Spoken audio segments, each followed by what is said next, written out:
ପିଲାମାନେ, ଆଜି ଆମେ ପଢ଼ିବା ପାଠ 12 ପ୍ରଥମ ଶ୍ରେଣୀର ହନୁ ମାଙ୍କଡ଼ର ଚଷମା ପିନ୍ଧା। ଆଜି ରବିବାର। ବିରାଡ଼ି ନାନୀର ବଡ଼ ମନ ଦୁଃଖ। ସେ ମାଛ ନ ଖାଇବାରୁ ମୁହଁ ଶୁଖେଇ ଦାଣ୍ଡ ଦୁଆରେ ବସିଛି। ସେହିଦିନ ପୁଷମାସ ରବିବାର ଥିଲା। ମାଛ ଆସିବ ବା କିପରି? ଏହି ସମୟରେ ହନୁ ମାଙ୍କଡ଼ କଳା ଚଷମା ପିନ୍ଧି ବିରାଡ଼ି ନାନୀ ପାଖକୁ ଦୋହଲି ଦୋହଲି ଆସିଲା। ସେ କହିଲା, ବିରାଡ଼ି ନାନୀ ଲୋ ବିରାଡ଼ି ନାନୀ, ତୁ ଝଡ଼ିଯାଇ ବହୁତ କଳା ଦିଶିଲୁଣି। ମାଛ କଣ୍ଟା କାଡ଼ୁ କାଡ଼ୁ କରିବାକୁ ଆଉ ତୋତେ ମିଳୁନି କି? ତୁ ଟିକେ ଡାକ୍ତର ପାଖକୁ ଯାଇ ଦେହ ଦେଖାଇ ଆସୁନୁ। ହନୁ କଥା ଶୁଣି ବିରାଡ଼ି ନାନୀର ମୁହଁ ଆହୁରି ଶୁଖିଗଲା। ସେ ରୁଷି ବସିଲା। ଠିକ୍ ଏହି ସମୟରେ ଧଡ଼ିଆ କୁକୁରଟିଏ ସେହି ବାଟ ଦେଇ ଯାଉଥିଲା। କୁକୁରଟି ବିରାଡ଼ି ପାଖକୁ ଆସିଲା। ସେ ବିରାଡ଼ିକୁ ପଚାରିଲା, କ'ଣ ହେଲା କିଲୋ ନାନୀ, ମୁହଁଟା କାହିଁକି ଶୁଖେଇଛୁ? ବିରାଡ଼ି କହିଲା, ମୁଁ ତ ଡଉଲ ଡାଉଲ ଧଳା ବିରାଡ଼ି। ମୋତେ ଏ ମାଙ୍କଡ଼ କହୁଛି ମୁଁ କୁଆଡ଼େ କଳା ଦିଶୁଛି। ଧଡ଼ିଆ କୁକୁରଟି ଟିକିଏ ହସିଦେଲା। ସେ ମାଙ୍କଡ଼ ପାଖକୁ ଯାଇ କଳା ଚଷମାଟି ତା ଆଖିରୁ କାଢ଼ିଦେଲା। ଭାଇରେ, ଏଥର ଟିକିଏ ଚାହିଁଲୁ। ଏବେ କହିଲୁ ଆମ ବିରାଡ଼ି ନାନୀ ଧଳା ନା କଳା? ହନୁ ଏଥର ନିଜ ଭୁଲ ବୁଝିଲା। ସେ କହିଲା, ଚଷମା ପିନ୍ଧିଥିବାରୁ ଧଳା ବିରାଡ଼ି ତାକୁ କଳା ଦିଶୁଥିଲା ବୋଲି ଜାଣିପାରିଲା। ସେମାନେ ସବୁ ଖୁସିରେ ଠୋ ଠା ହୋଇ ହସି ଉଠିଲେ।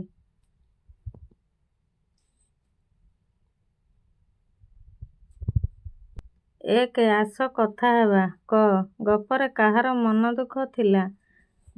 ବିରାଡ଼ିର ମନ ଦୁଃଖ ଥିଲା। ଖ କିଏ କଳା ଚଷମା ପିନ୍ଧିଥିଲା? ହନୁ ମାଙ୍କଡ଼ କଳା ଚଷମା ପିନ୍ଧିଥିଲା। ଗ ତୁ ଝଡ଼ିଯାଇ ବହୁତ କଳା ଦିଶିଲୁଣି। ଏକଥା କିଏ କାହାକୁ କହିଛି? ହନୁ ମାଙ୍କଡ଼ ବିରାଡ଼ିକି କହିଛି। ଘ ବିରାଡ଼ି ମନ କାହିଁକି ଦୁଃଖ କରିଥିଲା? କାରଣ ହନୁ ମାଙ୍କଡ଼ ତାକୁ କଳା କହିଦେଇଥିଲା। ତୁ ଝଡ଼ି ଯାଇଛୁ, ସେଥିପାଇଁ ତାର ମନ ଦୁଃଖ ଥିଲା। ବିରାଡ଼ି ମାଙ୍କଡ଼କୁ କାହିଁକି କଳା ଦିଶୁଥିଲା? କାରଣ ହନୁ ମାଙ୍କଡ଼ ତା ଆଖିରେ ଗୋଟିଏ କଳା ଚଷମା ପିନ୍ଧିଥିଲା। ସେ ବିରାଡ଼ିକି ଧଳା ଆଉ ଦେଖାହେଲାନି, କଳା ଦେଖାଗଲା। ଚ ବିରାଡ଼ି କ'ଣ ସବୁ ଖାଇବାକୁ ଭଲ ପାଏ? ମାଛ, ଶୁଖୁଆ ଆଉ କ୍ଷୀର, ଦହି ସବୁକିଛି ବିରାଡ଼ି ଖାଏ। 2 ନମ୍ବର, ସାଙ୍ଗ ସହ କଥା ହେବା। ଶବ୍ଦଗୁଡ଼ିକର ନାମରେ ଯେଉଁଠି ଜ ଅକ୍ଷର ଅଛି, ତାହାକୁ କୋଠରୀ ଓ ଧ ଅକ୍ଷରକୁ ଗୋଲ ଚିହ୍ନ ଦେବା। ଜଳ, ତାକୁ ଚାରିକଣିଆ ଚିତ୍ର କରିବ। ଧନୁ, ତାକୁ ଗୋଲ ଚିତ୍ର କରିବ। କାଗଜ, ତାକୁ ଚାରିକଣିଆ ଚିତ୍ର କରିବ। ଦରମା, କିଛି କରିବ ନାହିଁ। ଜାମା, ଚାରିକଣିଆ ଚିତ୍ର କରିବ। ଧନ, ଗୋଲ ବୁଲେଇବ। ଧାରଣା, ଗୋଲ ବୁଲେଇବ। ଜଟିଆ, ଚାରିକଣିଆ ଚିତ୍ର କରିବ। ଧର, ଗୋଲ ବୁଲେଇବ। ପଇତା, କିଛି କରିବ ନାହିଁ। ଧାନ, ଗୋଲ ବୁଲେଇବ। ଧରମ, ଗୋଲ ବୁଲେଇବ। ଜାଗର, ଚାରିକଣିଆ ଚିତ୍ର କରିବ। 3 ନମ୍ବର, ଆସ ଦେଖି ଦେଖି ଲେଖିବା। କୋଠରୀ ଭିତରେ ଜ ଲେଖା ଅଛି, ଦେଖି ଦେଖି ଲେଖିବ। କୋଠରୀ ଭିତରେ ଧ ଲେଖା ଅଛି, ଦେଖି ଦେଖି ଲେଖିବ। 4 ନମ୍ବର, ଅକ୍ଷରକୁ ଯୋଡ଼ି ଶବ୍ଦ ଗଢ଼ିବା, ଲେଖିବା ଓ ପଢ଼ିବା। ଜାମା, ଜାମା। ଅଜା, ଅଜା। ଜଗତ, ଜଗତ। ବଜାର, ବଜାର। ଅଧା, ଅଧା। ଧୀର, ଧୀର। ଧରମ, ଧରମ। ଅଧର, ଅଧର। 5 ନମ୍ବର, ଆସ ପଢ଼ିବା। ଜର, ଜଟ। ଜାଲ, ଜାମା। ଜିଆ, ଜିଲାପି। ଧନ, ଧଡ଼ି। ଧାନ, ଧଳା। ଗଧିଆ, ଧଣିଆ। ନଡ଼ିଆ, ଧଡ଼ିଆ ନଡ଼ିଆ ଖାଇଲା। ଅଜିତ, ଜିଲାପି ଖାଇଲା। 6 ନମ୍ବର ସାଙ୍ଗ ସହ କଥା ହୋଇ ଡ ଅକ୍ଷରରେ ଗୋଲ ବୁଲାଇବା। ଡଗର ଗୋଲ ବୁଲେଇବ, ଡାଳ ଗୋଲ ବୁଲେଇବ, ଜର ଗୋଲ ବୁଲେଇବ ନାହିଁ। ଓଡ଼ିଶା ଗୋଲ ବୁଲେଇବ, ପଡ଼ିଶା ଗୋଲ ବୁଲେଇବ, ଶଗଡ଼ ଗୋଲ ବୁଲେଇବ, ଧଡ଼ି ଗୋଲ ବୁଲେଇବ, ଖଡ଼ିକା ଗୋଲ ବୁଲେଇବ, ପଡ଼ିଆ ଗୋଲ ବୁଲେଇବ। 7 ନମ୍ବର ଦେଖି ଦେଖି ଲେଖିବା। କୋଠରୀ ଭିତରେ ଡ ଅଛି, ଡ ଦେଖି ଦେଖି ଲେଖିବ। 8 ନମ୍ବର ସାଙ୍ଗ ହୋଇ ଅକ୍ଷର ମିଶାଇ ଶବ୍ଦ ଗଢ଼ିବା, ଲେଖିବା ଓ ପଢ଼ିବା। ଡର ଡର, ଡବା ଡବା, ଡାକ ଡାକ, ଡାଳ ଡାଳ, ବାଡ଼ ବାଡ଼, ଗାଡ଼ି ଗାଡ଼ି। 9 ନମ୍ବର ତଳେ ଦିଆଯାଇଥିବା ଶବ୍ଦଗୁଡ଼ିକ ପଢ଼ିବା। ଡବା, ଡିବି, ଡାଲା, ଲଡ଼ୁ, ବାଡ଼ି, ଖଡ଼ି, କାକୁଡ଼ି, ନଡ଼ିଆ। 10 ନମ୍ବର ଆସ ଯେଉଁ ଶବ୍ଦରେ ଢ ଅଛି ତାକୁ ମଝି ଢ ସହ ଗାର ଟାଣି ଯୋଡ଼ିବା। ଡର ଗାର ଟାଣିବା ନାହିଁ। ଢଗ ଗାର ଟାଣିବା। କଢ଼ ଗାର ଟାଣିବା। ଢଳ ଗାର ଟାଣିବା।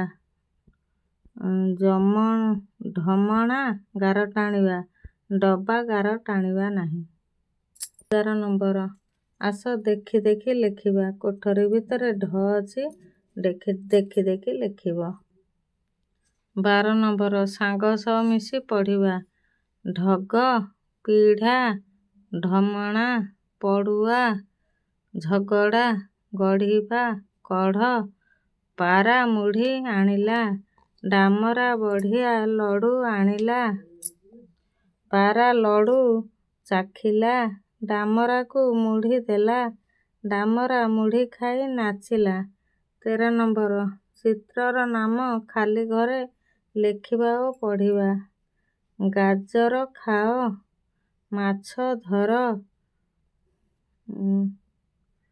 ଖଟା ଚାଖ, କଲମ ଆଣ, କାକୁଡ଼ି ଖାଅ, ଗଛ ଲଗାଅ। 14 ନମ୍ବର ଆସ ତଳେ ଥିବା ଅକ୍ଷର ଗୁଡ଼ିକରେ ହସଉକାର ମାତ୍ରା ଯୋଡ଼ି ପଢ଼ିବା। କ କ ହସଉକାରେ କୁ, ଚ ହସଉକାରେ ଚୁ, ଦ ହସଉକାରେ ଦୁ, ପ ହସଉକାରେ ପୁ, ନ ହସଉକାରେ ନୁ। 15 ନମ୍ବର ତଳ ଅକ୍ଷର ଗୁଡ଼ିକରେ ଦୀର୍ଘଉକାର ମାତ୍ରା ଯୋଡ଼ି ଲେଖିବା। ହ ହସଉକାରେ ହୁ, ତ ହସଉକାରେ ତୁ, ଗ ହସଉକାରେ ଗୁ, ଘ ହସଉକାରେ ଘୁ, ଛ ହସଉକାରେ ଛୁ, ଜ ହସଉକାରେ ଜୁ, ଧ ହସଉକାରେ ଧୁ, ଫ ହସଉକାରେ ଫୁ, ଲ ହସଉକାରେ ଲୁ, ସ ହସଉକାରେ ସୁ। 16 ନମ୍ବର ଆସ ତଳ ଶବ୍ଦଗୁଡ଼ିକ ପଢ଼ିବା। ଗୁଆ, ଗୁଡ଼, ଆଳୁ, ଆଖୁ, ଗରୁଡ଼, କୁକୁଡ଼ା, କୁଡ଼ିଆ, ନଡ଼ିଆ, ଶଗଡ଼, ପଗଡ଼ି। 17 ନମ୍ବର ତଳେ ଲେଖାଯାଇଥିବା ଅକ୍ଷର ଗୁଡ଼ିକୁ ସଜାଡ଼ି ଶବ୍ଦ ଲେଖିବା ଓ ପଢ଼ିବା। ରବବ ପରବ, ଆପିଜ ପିଆଜ, ନଧ ଧନ, ମରନ ନରମ, ରକୁକୁ କୁକୁର, ନିପା ପାଣି। 18 ନମ୍ବର ଉକାର ଲଗାଇ ନୂଆ ଶବ୍ଦ ଲେଖିବା ଓ ପଢ଼ିବା। ଖର ଖୁର, ଗଡ଼ ଗୁଡ଼, ମଗ ମୁଗ, ବଟ ବୁଟ, କଲା କୁଲା, ଝଡ଼ି ଝୁଡ଼ି। 19 ନମ୍ବର ଛବି ଓ ଶବ୍ଦ ମିଶାଇ ପଢ଼ିବା। କୁକୁଡ଼ା ଆଉ କୁକୁର ଦୁଇମିତ ବଣରୁ ବିଲୁଆ ଆସିଲା। ବିଲୁଆ କୁକୁଡ଼ାକୁ ଖାଇବାକୁ ମନ କଲା। କୁକୁଡ଼ା କୁକୁରକୁ ଡାକିଲା। ବିଲୁଆ ଡରି ପଳାଇଲା। ପରବର୍ତ୍ତୀ ଭିଡ଼ିଓରେ ଆମେ ପଢ଼ିବା ରସଗୋଲାର ମଜା।